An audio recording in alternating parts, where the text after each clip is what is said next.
অলি আল্লাহর দরবারে কেউ আসে কিছু কিনতে, কেউ আসে কিছু বেচতে।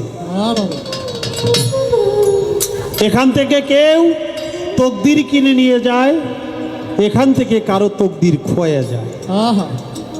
তাই আমরা যেন কেউ এখান থেকে তকদির খোয়া না যাই।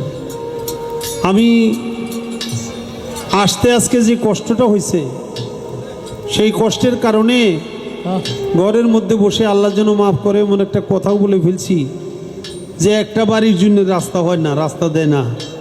রাস্তা তৈরি হয়ে গেছে একটা বাড়ির জন্যে, আমাদের এত কষ্ট, যার জন্য মনের কষ্টে বলছি যে লোকটা এত কষ্ট দেয় লক্ষ লক্ষ লোকরে, এর তোর বাইসে থাকার প্রয়োজন নাই, ওর তো তাড়াতাড়ি মরে যাওয়া উচিত।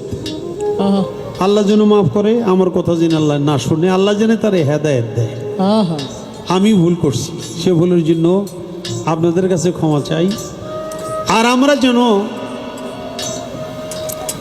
সাধক হালিম চিশতি তার গানের মধ্যে বলছে, আল আদবে দেশক মিলে মোহব্বতের বাজারে বেয়াদবি কেউ করো না কোনো পীর ফকির অলি আল্লাহর দরবারে দরবারে।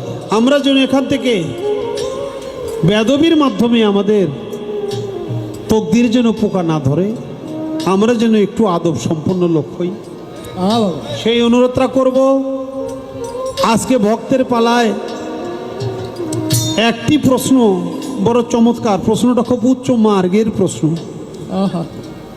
যে আমি বেশি কিছু জানতে চাবো না দয়াল, আমি সেফাত থেকে আমি আপনার জাতে মিশবো কেমন করে? ছোট্ট একটা প্রশ্ন, কথাটা কিন্তু অনেক অনেক বড়।